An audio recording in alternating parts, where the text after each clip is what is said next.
J'appelle tout adulte de plus de 25 ans qui joue à ça un demeuré. Par la croupe. Après qu'on ait fait l'amour, c'est bien. Par la croupe. Le vrai de claquer. Faut pas non plus se cacher une chose. La drogue, et pas que le cannabis, chez nos élites. Mais moi, ce soir, on m'a invité à cette émission en me disant qu'on parlerait du scandale de Betaram. C'est un scandale d'État. On n'a pas le temps. Si, exactement. Lorsque je rencontre le juge en question, la personne poursuivie a été libérée.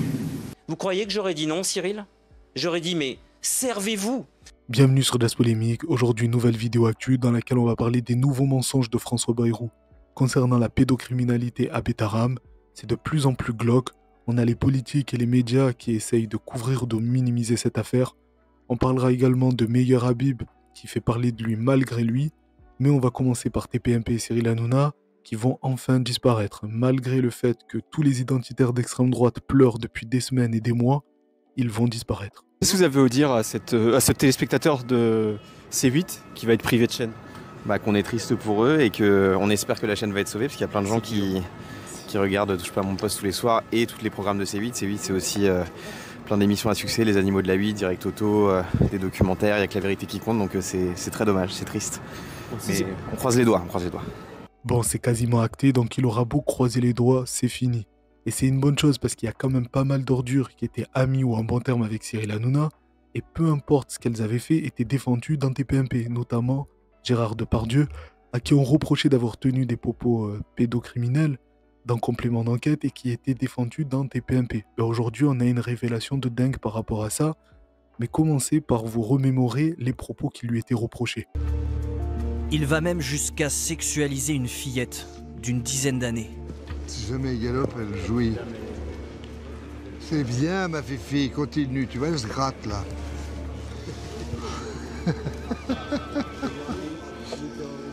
Qu'est-ce que tu regardes?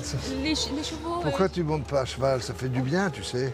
Donc suite à ces propos qui avaient fait pas mal scandale, rappelez-vous que le milieu artistique avait signé une pétition pour justement défendre Gérard Depardieu. Il y avait même le président Emmanuel Macron qui l'avait défendu.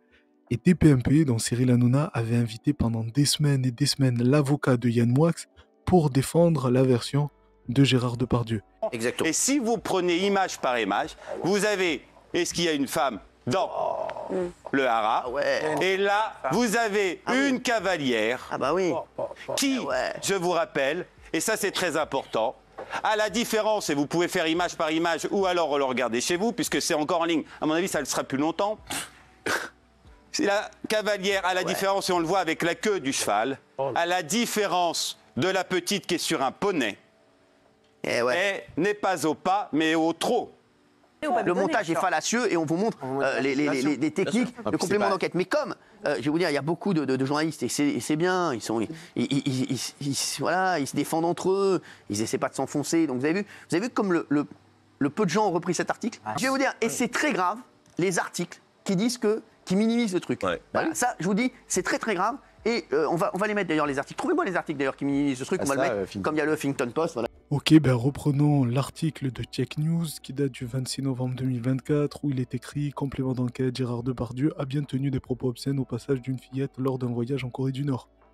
L'avocat de l'acteur continue d'affirmer que le documentaire accusateur de France 2 est le fruit d'un montage trompeur. Or, s'il comporte un décalage entre l'image et le son, la petite fille est bien présente à chaque fois qu'il tient des propos salaces, selon nos informations et le constat d'huissier que nous avons pu consulter. » Donc ils ont consulté le constat d'huissier qui dit bien que la fillette était présente à chaque fois qu'il a tenu ses propos.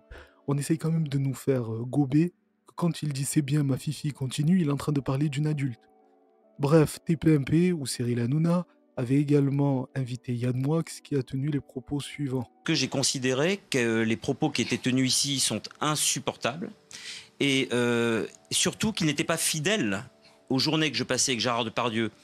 Les blagues de Gérard, les blagues insupportables et inadmissibles qu'on entend là, représentaient 1 ou 2% de la texture d'une journée. Et je n'ai pas vu, à part les moments où il se lâche complètement, Gérard, le matin et le soir, j'ai rarement vu Gérard aussi attentif aux autres qu'en Corée du Nord. Si, complément d'enquête, ou Anthony Dufour dit Karim Avdi, mon cher Yann, on a vraiment besoin de tes rushs, parce qu'on a une cause à défendre, qui est celle-ci, est-ce qu'on peut y avoir accès?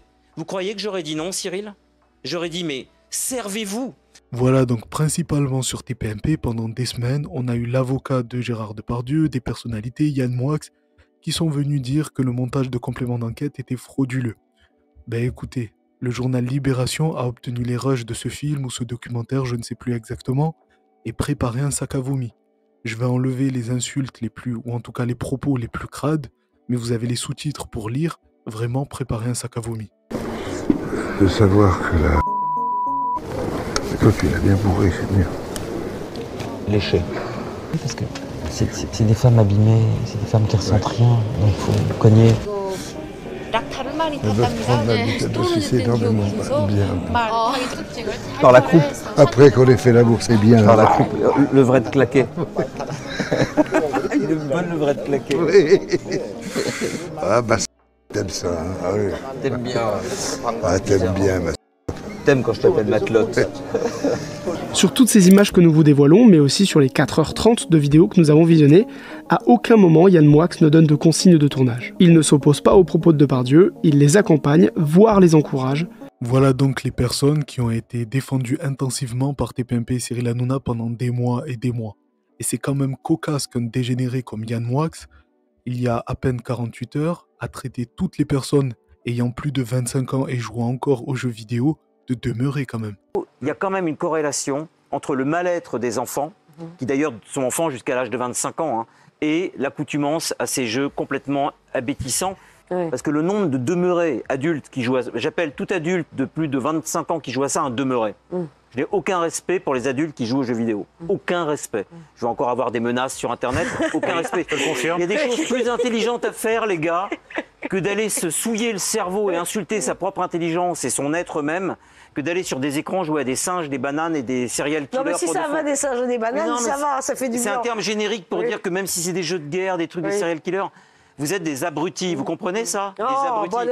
Voilà, donc c'est la promotion des menteurs, des tricheurs et des dégénérés qui se permettent de critiquer les gens à la télévision. Et en parlant de menteurs, parlons de François Bayrou, qui encore une fois, malgré toutes les preuves, continue de mentir. De pire en pire, il s'enfonce concernant les actes pédocriminels à l'école Betaram. Écoutez. Eux ne savaient pas. Mais vous allez voir un juge pourtant à titre privé Non. Qui vous donne des informations sur ce thème? Pas du tout.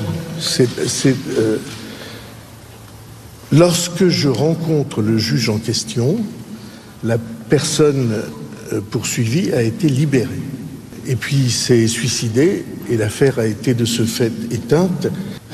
Et au vu des témoignages que vous avez entendus, est-ce que vous avez des regrets, des remords sur cette période? J'ai fait tout ce que je devais faire quand j'étais ministre et j'ai fait tout ce que je pensais devoir faire quand je ne l'étais plus. Il y a à peine 2 jours à l'Assemblée nationale, il a quand même dit devant tout le monde qu'il n'a jamais été mis au courant de ces plaintes-là. Et aujourd'hui, non seulement il dit qu'il est allé voir le juge d'instruction, parce qu'il n'a pas le choix, les preuves sont là, mais que parce que la personne mise en examen s'est suicidée, alors pour lui l'affaire était close. Mais où il va s'arrêter? Très honnêtement. Et à côté de lui, il y a quand même le porte-parole de l'association des victimes.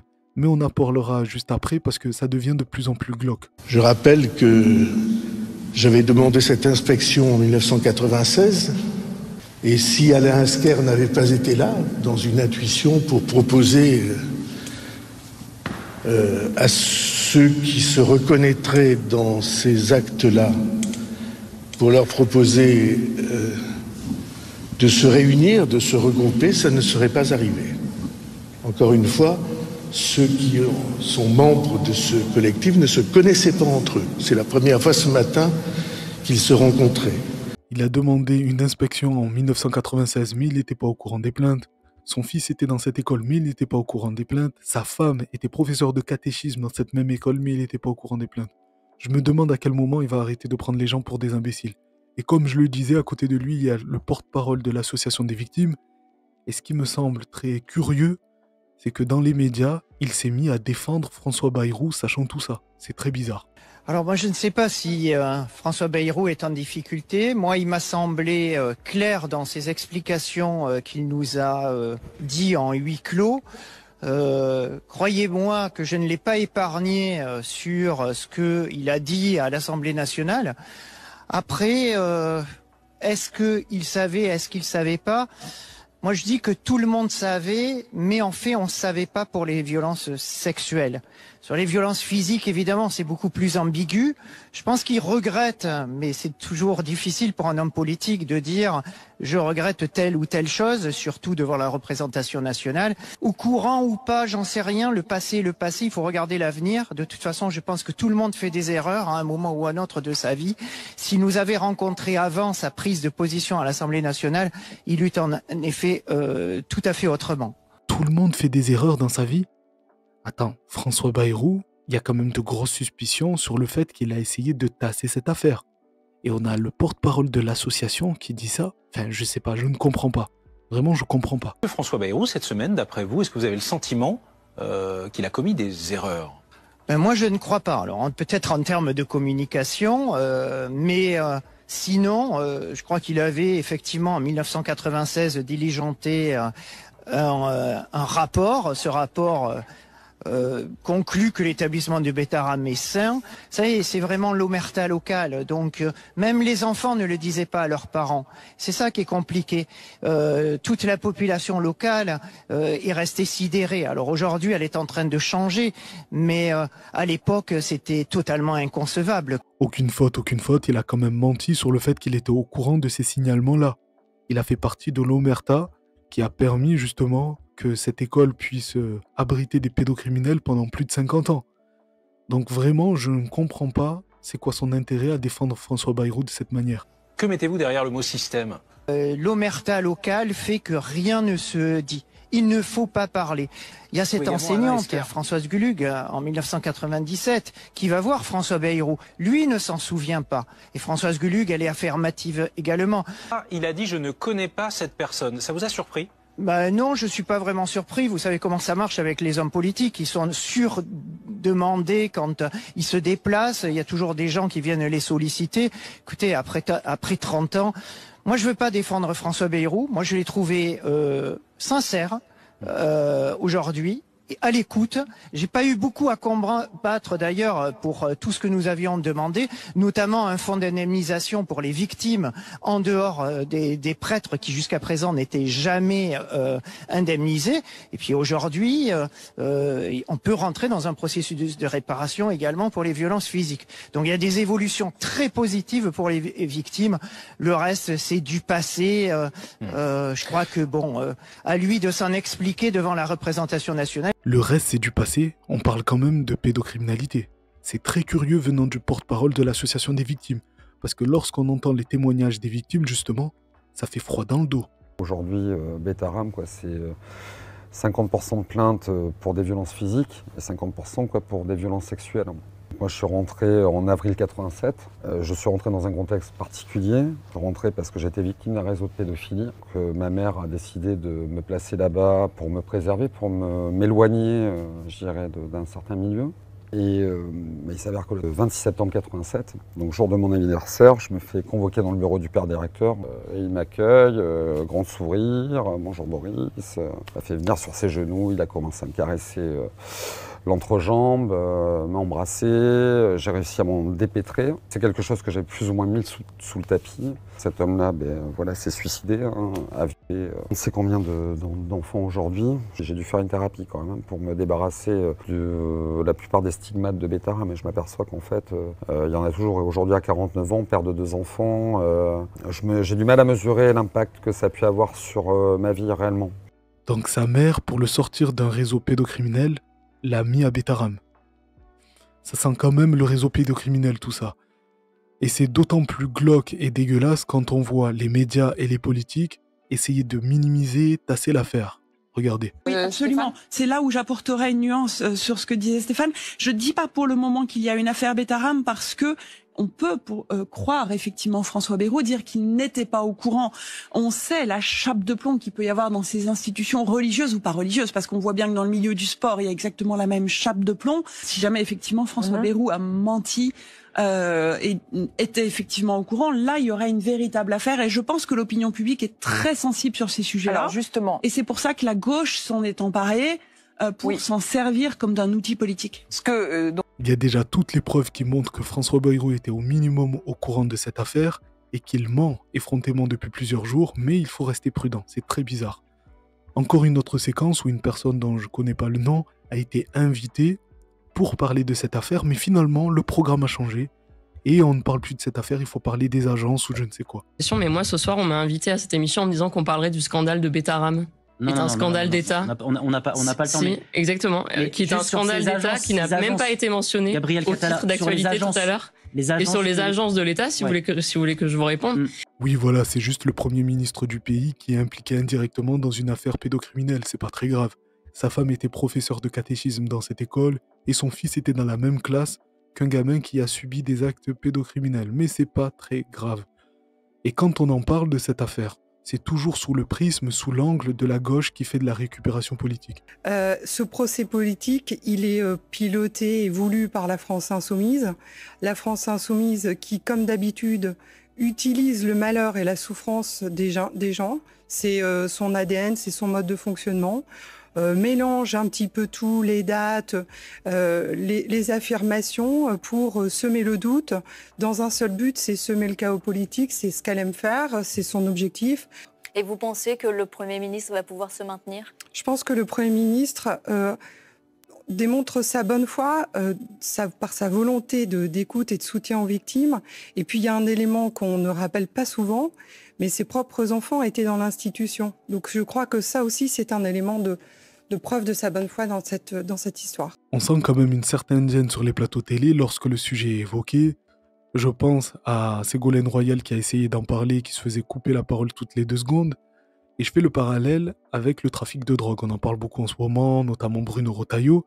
Et ça m'a fait penser à une séquence où Joseph Touvenel disait que la police ne traitait pas beaucoup ce sujet-là parce que si elle grattait trop loin, elle allait retrouver les personnes qui nous dirigent. Il ne faut pas non plus se cacher une chose, la drogue, et pas que le cannabis, chez nos élites, que ça soit culturel, politique, showbiz, etc. Et c'est sans doute aussi pour ça qu'on a du mal à remonter les réseaux, parce que quand on remonte les réseaux, on tombe vers ceux qui nous dirigent intellectuellement, j'allais dire moralement, mais non, parce qu'ils ne nous dirigent pas moralement justement, financièrement souvent et politiquement. Et ça freine beaucoup les opportunités et ceux qui font le vrai travail de terrain, qui aimeraient remonter les réseaux et qui ont des blocages. Voilà, il faut à la fois le dire, parce que si on ne le dit pas, on n'arrivera pas à débloquer les choses. Voilà, donc en général, ce genre d'affaires, que ce soit le trafic de drogue, d'êtres humains, la pédocriminalité, elles ne sont pas traitées en profondeur par les médias, par beaucoup de médias, parce qu'elles pourraient y retrouver au bout du bout certaines personnes qu'elles n'ont pas envie de retrouver.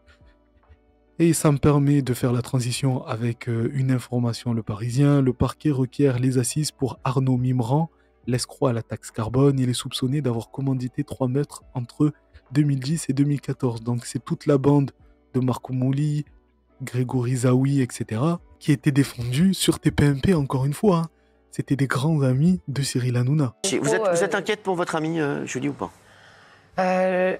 Alors, c'est très compliqué comme question, parce que oui, évidemment, sur le papier, je suis inquiète. Après, on connaît très bien Marco et toi et moi. Il arrive toujours à très bien s'en sortir et il dit qu'il est protégé. Comment il va s'en sortir, j'en sais rien. Mais en tout cas, oui, je trouve la décision assez injuste et j'espère qu'il va s'en sortir. Oui, je lui fais confiance. Enfin, il est tout sauf protégé. Hein. Ça relève du fantasme de Marco Mouli, mais il a fait ça. Il a exécuté sa peine en plein. Il est protégé par une force divine. Voilà le fameux Marco Mouli, ami de 20 ans de Cyril Hanouna, ils l'ont dit plusieurs fois, et qui se sent protégé, on se demande bien pour qui. Aujourd'hui, il est en cavale en Israël. Est-ce que Cyril Hanouna en parle beaucoup? Non, pas vraiment. Mais apparemment, ce serait Arnaud Mimran, qui serait le véritable cerveau de l'arnaque à la taxe carbone, et en 2019, il a beaucoup parlé. Est-ce que ça a été vraiment couvert par les médias? Non, pas vraiment. Pourquoi? Parce qu'il raconte ses liens avec Netanyahou et Meir Habib. Écoutez. Dans une série d'écoutes réalisées entre juin et octobre 2019, Arnaud Mimran raconte ainsi à une correspondante qu'il sent bien que les gens connus de son entourage ont peur d'être associés à lui désormais, au premier rang desquels Meir Habib, relate-t-il, il fait maintenant le mec choqué. Se plaint Mimran dans une interception. Meir, un moment, il a voulu prendre ses distances, lâche-t-il amer dans un autre. C'est grâce à moi qu'il a été élu député, c'est moi qui lui ai financé tout. Il ne lui en fallait manifestement pas plus pour se rappeler au bon souvenir du parlementaire. Ça fait 20 ans que je lui fais gagner de l'argent. Il est allé chez moi en vacances à Courchevel, à Fisher, aux États-Unis. Je l'ai invité pendant 20 ans partout. Après, il a voulu faire genre, explique Mimran à sa correspondante. Il faut préciser également que c'est Meir Habib qui va faire en sorte que Mimran rencontre Netanyahou. C'est le même Meir Habib qui a fait en sorte de faire se rencontrer Olivier Pardo et Netanyahou. Voilà, dites-moi ce que vous en pensez en commentaire. N'hésitez pas à vous abonner, mettre un pouce et partager. Moi, je vous donne rendez-vous à la prochaine vidéo. En attendant, prenez soin de vous. Respirez un bon coup. Merci d'avoir regardé la vidéo jusqu'au bout. Dans tous les cas, on est ensemble. Ciao.